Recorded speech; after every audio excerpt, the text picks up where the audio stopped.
has the right to be themselves, the authentic version of themselves that empowers them the most.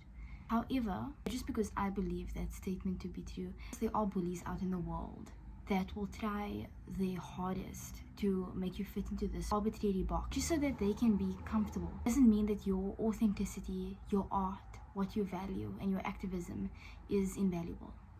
In fact, it is one of the most important things that you should be prioritizing in this life because it's a form of activism. I don't like the idea that older people are quote-unquote jealous of us. I mean, I've heard a lot of people tell me that when you enter the workforce as a young woman, older women will be jealous of you because of your looks and so forth. I don't like that statement because I find it to be very sexist and ageist. What I have noticed though is something quite adjacent happens, but not in the way that most people explain that phenomenon. For context, I grew up in a very closeted family system, right? Being yourself wasn't something that was necessarily celebrated. In fact, closing yourself up to the possibility of being something that is so unique, so ethereal, just so different, it wasn't something that was looked at and praised. And in fact, when I brought myself unfiltered into the real world outside of my family, I was further made into a target. So I faced not only abuse at home, but I also faced discrimination outside of home. First conclusion was that people didn't like me because I was just too different, and to an extent that simplification of this is true. But when you look deeper, you understand why that is the case. And that ties into what I was originally talking about. A lot of the people that tear into you and treat you badly because you divert from the norm, I'm sorry to say, but it's because they never allow themselves that same agency to be themselves. So when they see you doing it, it incites a feeling of not only jealousy within them, but lots of feelings of shame. So they feel as though if they didn't give themselves that agency and they stood in alliance with the patriarchy and with this abusive system that we call our current society, then they get mad at you when they see you being who you actually want to be, right? And you're not sacrificing yourself, you're not being self-sacrificial just to get some level of normalcy. And the reason why I brought up older women at work is not just because this is something that is very prevalent in my life right now, being someone that is just out of high school and working, but it's important to me as someone that is femininely presenting, because I feel like the patriarchy itself obviously causes so many women to lock themselves up in this tight, nicely packaged cage just so that they can fit in. And when I divert from that normal what is supposed to be ladylike or beautiful, then older authoritative figures, especially ones at work, just as an example, tend to come down harder on me as a person because I'm not afraid to express myself.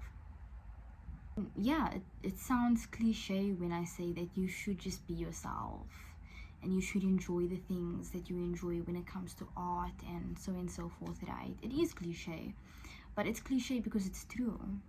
Society has made sentiments like that sound cheesy and made as if it doesn't have any meaning, because that's its way of gaslighting you and making you believe that the current society that we have right now is normal and what life is supposed to be about.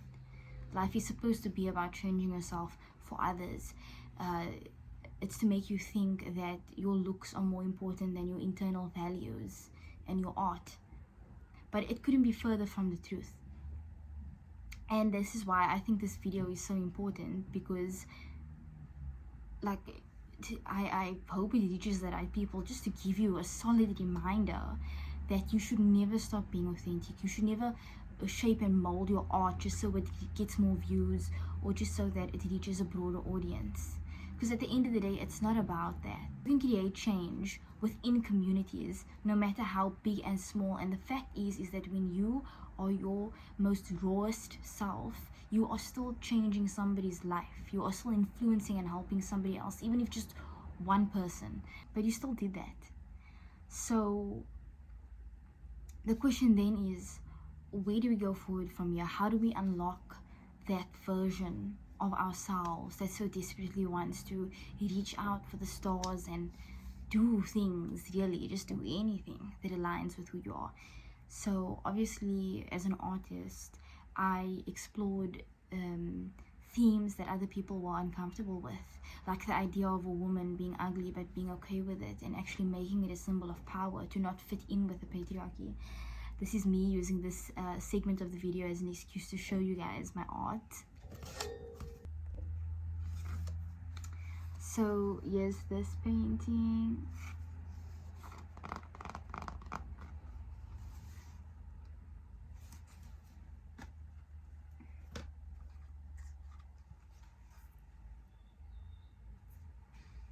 And I mean, a lot of artists explore those themes, right? So I'm not saying that my idea as a whole is like original and it's never been done, but the fact is that when we band together and we all start embracing those themes, we create community.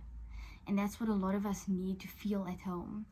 When I started embracing who I really was in terms of style, values, art, all of that stuff, a part of me for some reason expected some sort of external validation, right? Because I'm doing something that is objectively good, right? But I didn't receive that. In fact, I received animosity, I received people coming down on me, I received negative comments, all of those things. But it's because I just simply don't fit within a view that they have been brainwashed to believe is the norm. And you'd think that if someone doesn't disagree with me, they would just move past it and be like, okay, you have your thought process, I have mine. This is where we divert. So let's leave it at that. But no, because most people that refuse to do that unlearning process are fully and wholly uncomfortable with authenticity, which is genuinely insane. It's the same way disordered people look at people that do not fit within their criteria of what is good and then make fun of those people for not being disordered like them. When you put it like that, it doesn't make any sense, right? But to the ill human that has been brainwashed and sickened since birth by a society that is not fair, they are made to believe that their illness is health, that their illness is prosperity, when it really isn't. So the message that I bring to you now is to do that art that you've been wanting to do, even if you don't think it's going to get as many views as more mainstream things. Do that niche thing, create that community if there is no community, make that community bigger.